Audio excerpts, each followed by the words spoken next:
말씀은 신약성경 138페이지 누가복음 23장 26절로 43절까지 말씀입니다. 본문을 한번 읽고 말씀을 들으시면 감사하겠습니다.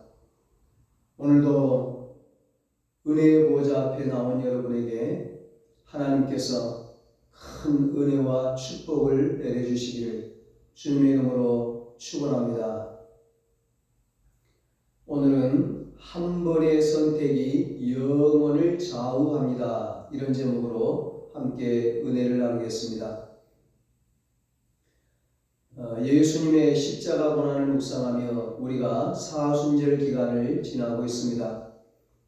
십자가는 인류 역사상 가장 잔인한 사형 제도였습니다. 죄수를 고문하고 채찍질한 후 십자가에 못 박아 피를 흘리고 진을 다 뺀 후 죽게 만드는 겁니다. 예수님께서 이렇게 잔인한 십자가에 못 박히는 장면이 본문에 기록되어 있습니다. 33절입니다.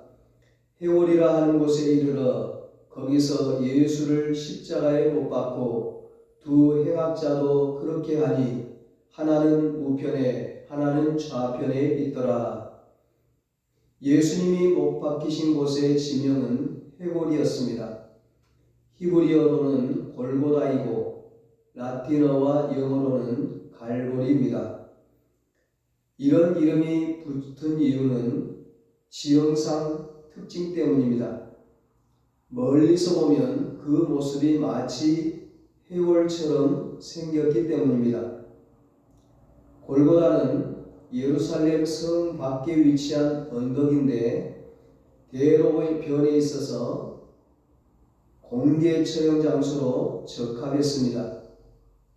로마 제국은 이스라엘을 식민 통치하면서 한편으로는 유화 정책을 펴고 다른 한편으로는 공포 정책을 폈습니다. 십자가형이 바로 공포 정치였습니다. 그래서 십자가형은 북한의 인민재판처럼 항상 사람들이 많이 볼 수 있는 장소에서 공개 집행했습니다. 예수님도 그런 절차에 따라 십자가에 못 박혔습니다. 그때 함께 십자가에 못 박힌 사람들이 있었는데 두 명의 행악자입니다. 행악자는 죄수입니다. 다른 복음에서는 강도라고 기록되어 있습니다.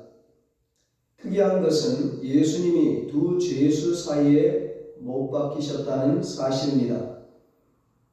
그 당시 십자가형은 아무에게나 시행하지 않았습니다. 노예, 살인, 강도, 반역자 중에서 사형언도를 받은 자들에게만 제한적으로 시행했습니다. 그러니까 두 죄수는 아마도 살인 강도가 아니었을까 추측해 봅니다. 그렇다면 상식적으로 그 두 죄수를 나란히 십자가에 못 박고 예수님은 그 옆에 따로 못 박는 게 자연스럽습니다. 그런데 왜 예수님을 두 죄수 사이에 못 박았을까요? 그것은 결코 우연이 아닙니다. 다분히 빌라도 총독의 심리 상태가 반영된 의도적 조치였을 것입니다. 많은 학자들은 이렇게 추정합니다. 빌라도는 유대인들이 고소한 예수님을 아무리 신문해봐도 죄를 찾을 수 없었습니다. 그 당시 유대인 종교 지도자들이 고소한 죄목은 반역죄였는데 유대인들이 예수님을 증오하고 죽이려 했던 이유는 정작 다른 데 있었습니다. 예수님이 자칭 하나님의 아들이며 메시아라고 했다는 겁니다. 자칭이 아니라 사실이죠. 오히려 그들이 인정하지 않은 게 문제였습니다. 그들은 예수님을 그렇게 오해하고 신성 모독죄라고 몰아세우며 마땅히 죽여야 된다고 생각했습니다. 그래서 유대인의 법정에서는 이미 사형 선고를 내렸습니다. 하지만 그 당시 이스라엘은 로마 제국의 식민지로서 사형에 한해서는 자기들 마음대로 집행할 수 없습니다. 로마 당국에 고소해서 로마법에 따라 재판을 받아야 합니다. 당연히 사형 집행도 로마 당국이 맡아서 합니다. 문제는 로마법으로는 유대인의 신성모독죄, 즉 예수님이 하나님의 아들이고 메시아 구세주라는 것이 사형에 해당되지 않는다는 사실입니다. 어떻게 해서든 예수님을 죽이려고 혈안이 된 그들은 죄목을 반역죄로 슬쩍 바꿀 수밖에 없었습니다. 하지만 빌라도 총독이 아무리 신문해봐도 예수님은 무죄입니다. 그러니 빌라도 총독은 당연히 석방하려고 했죠. 그러나 유대인들이 소리를 지르며 데모를 했고 그 여론에 밀린 빌라도는 하는 수 없이 사형 선고를 내립니다. 그 과정이 22절로 24절에 기록되어 있습니다. 빌라도가 세 번째 말하되 이 사람이 무슨 악한 일을 하였느냐? 나는 그에게서 죽일 죄를 찾지 못하였나니 때려서 놓으리라 하니 그들이 큰 소리로 재촉하여 십자가에 못 박기를 구하니 그들의 소리가 이긴지라. 이에 빌라도가 그들이 구하는 대로 하기를 언도하고. 빌라도는 유대인들의 그 악한 의도를 알았지만 자칫 잘못해서 밀란이라도 나면 총독 자리가 위태로워질까봐 굴복하고 말았던 것입니다. 이렇게 불법으로 사형 선고를 내린 빌라도는 심한 양심의 가책을 느꼈을 겁니다. 그래서 그것을 은폐하고 합리화시키려고 일부러 두 죄수를 떼어놓고 그 가운데 예수님을 못 박은 겁니다. 예수님이 마치 그들과 공범인 것처럼 모양새를 갖춘 것이죠. 어쨌든 이렇게 해서 골고다 언덕에 세 개의 십자가가 나란히 세워졌습니다. 흔히 그 장면을 그린 성화 그림들을 보면 예수님의 십자가가 우뚝 솟아있는 모습이 대부분이에요. 하지만 그것은 화가들이 그렇게 표현한 것뿐이고 실제로는 세 개 모두 비슷한 십자가였을 겁니다. 그래야 똑같은 죄수로 볼 수 있기 때문이죠. 그런데 하나님은 그런 의도를 바꾸어 당신의 메시지를 표현하는 데 사용하셨습니다. 하나님의 놀라운 섭리입니다. 빌라도가 예수님을 두 죄수 사이에 끼워 넣은 것을 통해 하나님은 예수님을 영락없는 죄인의 모습으로 나타내셨습니다. 이사야 53장을 보면 구약 이사야 선지자가 장차 있을 십자가를 내다보며 예언한 말씀이 나옵니다. 그 중에 이사야 53장 3절을 보면 이렇게 기록되어 있습니다. 그는 멸시를 받아 사람들에게 버림받았으며 강고를 많이 겪었으며 질고를 아는 자라. 마치 사람들이 그에게서 얼굴을 가리는 것 같이 멸시를 당하였고 우리도 그를 귀히 여기지 아니하였도다. 악한 자들에게 체포되어 이리저리 끌려다니며 고문당하다 마침내 십자가에 못 박힌 예수님, 게다가 악한 자들에게 멸시와 조롱을 당하신 예수님, 영락없는 죄수의 모습이죠. 이사야 53장 12절을 보면 그런 사실을 증거합니다. 이는 그가 자기 영혼을 버려 사망에 이르게 하며 범죄자 중 하나로 헤아림을 받았음이니라. 예수님은 의로우신 하나님의 아들이지만 완전한 죄인의 모습을 고난받으시고 피 흘려 죽으심으로 나타냅니다.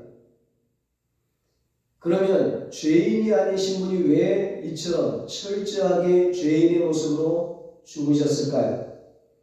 그것은 죄인이 아니신 의로우신 분이 죄인들을 위해 대신 십자가에 못 박혔음을 증거하는 것입니다. 예수님은 극한 고통 가운데 십자가에 매달린 채 어떻게 하셨습니까? 죄인들을 위해 기도하셨습니다. 34절입니다. 이에 예수께서 이르시되 아버지 저들을 사하여 주옵소서 자기들이 하는 것을 알지 못함이니이다 하시더라. 예수님은 어디까지나 죄인들을 용서하기 위해 십자가의 모진 고통을 감내하셨음을 알 수 있습니다. 구약 이사야 선지자는 이런 사실을 미리 내다보고 예언했습니다. 이사야 53장 4절로 6절에 말씀합니다. 그는 실로 우리의 질고를 지고 우리의 슬픔을 당하였거늘 우리는 생각하기를 그는 징벌을 받아 하나님께 맞으며 고난을 당한다 하였노라. 그가 찔림은 우리의 허물 때문이요 그가 상함은 우리의 죄악 때문이라. 그가 징계를 받음으로 우리는 평화를 누리고 그가 채찍에 맞음으로 우리는 나음을 받았도다. 우리는 다 양 같아서 그 행하여 각기 제 길로 갔거늘 여호와께서는 우리 모두의 죄악을 그에게 담당시키셨도다. 아멘. 하나님의 외아들 예수 그리스도를 이 세상에 보내셨는데 인간의 모든 죄를 짊어지게 했다는 사실입니다. 다시 말하면 예수님이 십자가에 못 박혀 흘리신 피는 죄인들의 죄를 속하기 위한 죄값임을 알 수 있습니다. 그래서 예수님의 십자가를 대속의 십자가라고 부르는 것입니다. 사도 바울은 이런 사실을 고린도후서 5장 21절에서 이렇게 증거합니다. 하나님이 죄를 알지도 못하신 이를 우리를 대신하여 죄로 삼으신 것은 우리로 하여금 그 안에서 하나님의 의가 되게 하려 하심이라. 아멘. 알지 못했다는 것은 지식적으로 몰랐다는 게 아니라 경험한 적이 없는, 즉 죄를 지은 적이 없는 의로운 분이라는 뜻입니다. 그런데 그분에게 죄를 덮어씌워 영락없는 죄인으로 만들었다는 겁니다. 그래서 죄를 사하심으로 죄인이 의인되게 하셨다는 말씀입니다. 그렇습니다. 죄 없으신 하나님의 아들이 죄인의 모습으로 죄인들 사이에 못 박혀 죽으신 것은 죄인들을 대속하셨음을 증거합니다. 그러므로 누구든지 십자가 대속의 복음을 믿으면 죄사함을 받고 의인이 됩니다. 하나님의 자녀가 됩니다. 천국 백성이 됩니다. 여러분은 어떻습니까? 진실로 십자가 복음을 믿으십니까? 예수님이 나를 대신해서 피 흘려 죽으셨음을 믿습니까? 그러면 여탄 하나님의 자녀가 되었음을 확신하시기 바랍니다. 예수님에 대한 믿음이 있고 없고가 얼마나 중요한지 오늘 본문의 두 죄수의 모습에서 알 수 있습니다. 예수님이 두 죄수 사이에 못 박히신 것은 믿는 자와 믿지 않는 자가 영원히 다른 길로 갈라짐을 보여줍니다. 오늘 본문을 보면 죄수 두 명 중 하나는 하나님을 조롱하고 욕하고 다른 한 명은 회개하고 예수님을 믿는 것으로 나타납니다. 그런데 마태복음이나 마가복음을 보면 두 명 다 조롱하고 욕하는 것으로 기록되어 있습니다. 그래서 어떤 이들은 성경에 오류가 있는 것처럼 의심합니다. 그런 게 아니고 잘 봐야 합니다. 이 누가복음을 비롯한 마태, 마가, 요한, 사복음서는 예수님의 생애와 십자가 부활 사건을 기록한 책인데 조금씩 기록의 차이가 있어 보입니다. 그것은 다르거나 틀린 게 아니고 관점이나 강조점의 차이예요. 그러므로 전체적으로 맥락을 종합해서 해석해야 합니다. 그러니까 어떻게 된 걸까요? 한쪽에서는 두 명이 다 욕했다고 하고 다른 한쪽에서는 한 명만 욕했다고 하고 종합해 보면 이런 거예요. 처음에는 두 명이 함께 예수님을 조롱하고 욕한 게 맞습니다. 그러다가 시간이 지나면서 다른 한 명 강도의 심경에 변화가 생겼습니다. 십자가 세 개가 서 있었는데 서로 가까이 있었을 겁니다. 그러니까 예수님의 말씀을 생생히 듣고 예수님의 모습을 자세히 볼 수 있었습니다. 그리고 주위에 있는 백성들, 관리들, 로마 군병들의 말도 이 강도들이 생생하게 들을 수 있었습니다. 너가 하나님의 아들이냐, 메시아냐? 그러면 너 스스로 구원해봐. 십자가에서 한번 내려와봐. 다른 한 죄수는 그러면 나도 구원해줘. 이렇게 조롱합니다. 그런데 예수님은 아무 대꾸도 하지 않습니다. 오히려 그들을 위해 기도하십니다. 아버지, 저들을 용서해 주십시오. 자기들이 무슨 짓을 하는지 몰라서 저럽니다.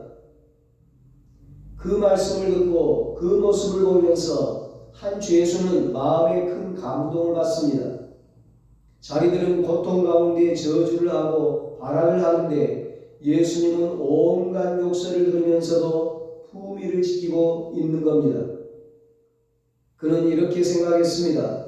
사람들이 조롱하는 소리가 진짜 맞는 말인가? 맞아. 그래.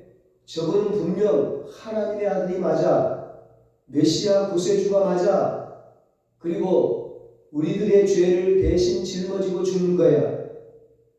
그렇다면 한번 부탁해 볼까? 하나님 나라에 들어가실 때에 나도 함께 갈 수 있는지 한번 여쭤볼까? 이런 생각을 하게 되니까 다른 죄수의 모습이 너무 밉고 화가 나는 거예요. 예수님을 욕하는 그 모습이. 그래서 그를 책망합니다. 40절 41절입니다. 하나는 그 사람을 꾸짖어 이르되 너가 동일한 정죄를 받고서도 하나님을 두려워하지 아니하느냐. 우리는 우리가 행한 일에 상당한 보응을 받는 것이니 이에 당연하거니와 이 사람이 행한 것은 옳지 않은 것이 없느니라 하고. 아멘. 이 말을 통해 무엇을 알 수 있습니까? 자기 죄를 회개한 겁니다. 처음에는 억울하게 못 박혀 죽는다고 생각해서 저주를 하고 발악을 했는데 하나님을 의식하면서 예수님을 보면서 자신의 죄악을 깨달았습니다. 사형당하는 것은 당연하고 더 나아가 죽음 이후에도 영원한 지옥 형벌을 당하면 어쩌나 하고 두려운 마음이 생겼습니다. 그 죄수는 마침내 예수님을 향해 외칩니다. 그것은 예수님이 하나님의 아들 구세주라는 신앙 고백이요 자기를 구원해달라는 간절한 기도였습니다. 42절입니다. 이르되 예수여 당신의 나라에 임하실 때 나를 기억하소서 하니. 그때 예수님의 반응이 어땠습니까? 43절입니다. 예수께서 이르시되 내가 진실로 너희에게 이르노니 오늘 너가 나와 함께 낙원에 있으리라 하시니라. 아멘. 무슨 말입니까? 그 죄수의 모든 죄를 사하시고 천국 백성을 삼았다는 말씀입니다. 그러므로 예수님이 천국에 들어가실 때 함께 천국으로 인도하시겠다는 약속입니다. 그는 마지막 순간 아슬아슬하게 구원을 받은 겁니다. 예수님의 육성을 통해 직접 구원과 영생을 보장받았습니다. 놀라운 축복입니다. 그는 평생 죄만 지었지만 마지막 순간 죄를 회개하고 예수님의 십자가 대속을 믿음으로 하나님의 자녀가 된 겁니다.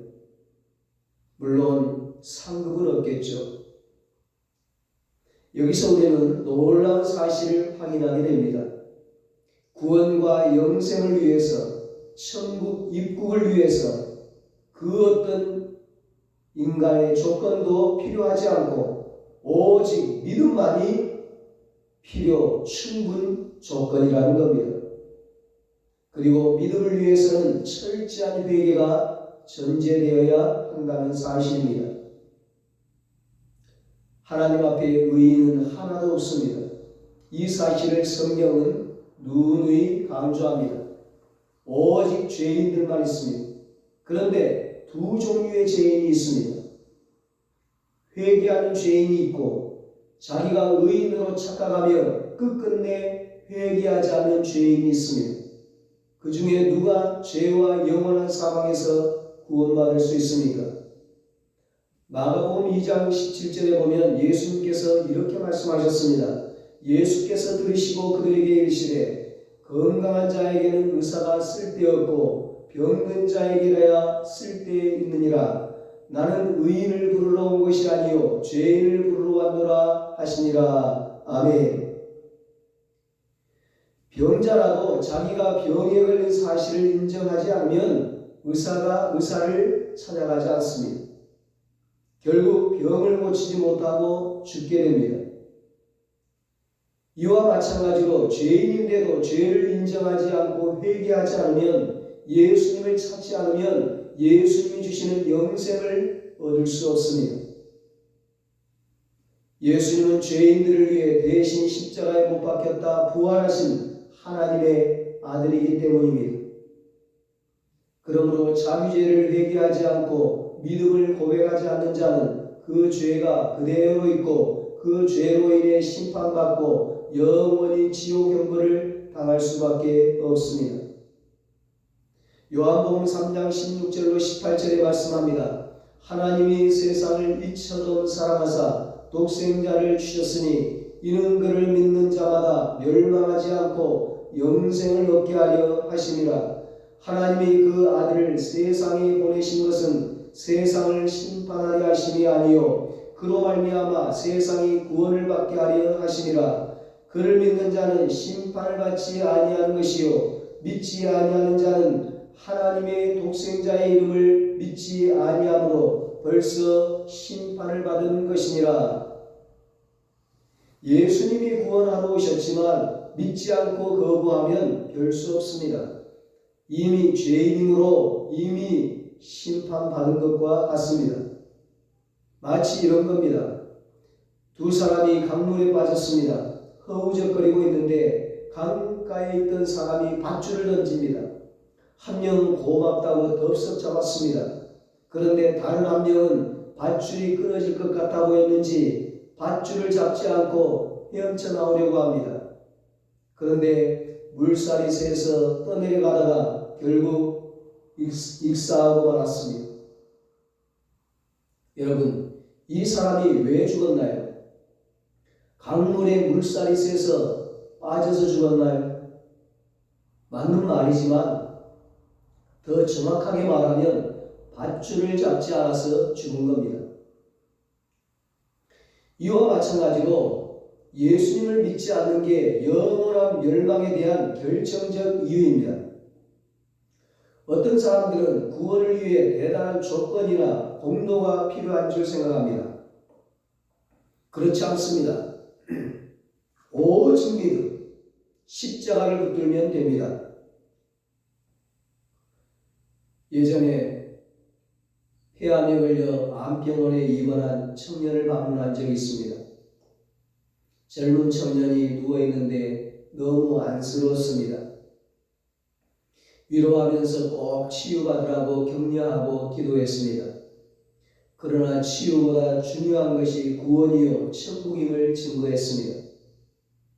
복음을 제시하고 예수님을 영접하는 기도를 하겠느냐고 물었더니 머뭇거립니다.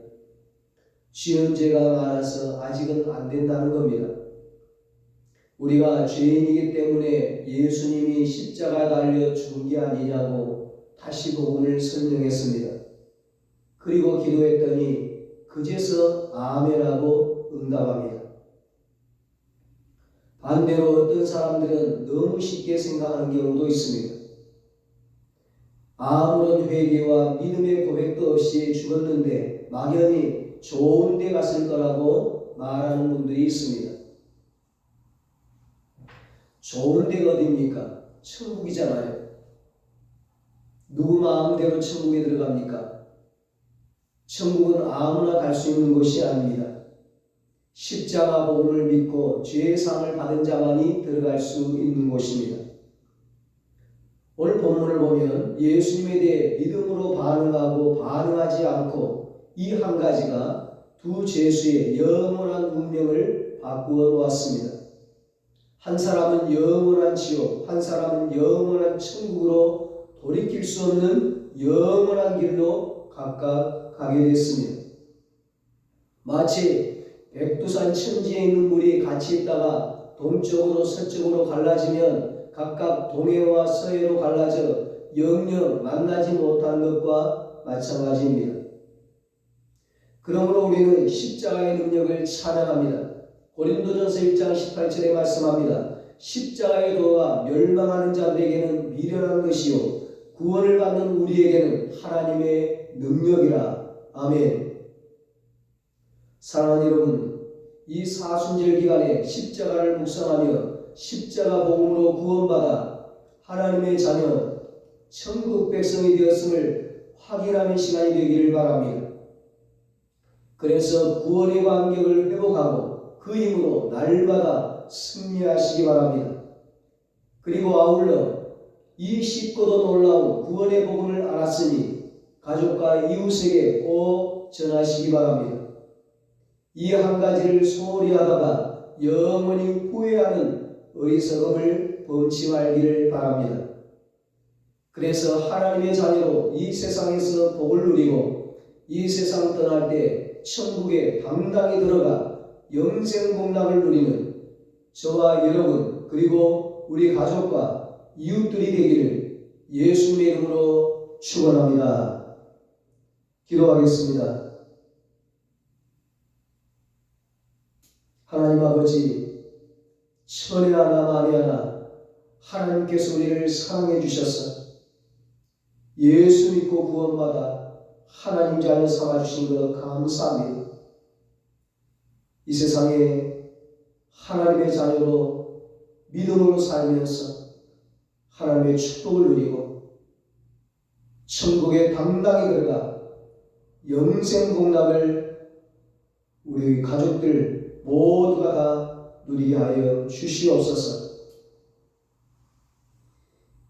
이제는 우리 구주 예수 그리스도의 은혜와 하나님 아버지의 사랑하심과 성령님의 위로하시고 교통하심, 십자가 복음의 능력으로 승리하며 천국 영생 복락을 누리기로 다짐하는 사랑하는 모든 성도들과 저들의 가정과 자녀들과 사업과 직장 위에 이제로부터 영원토록 함께 있을지어다. 아멘.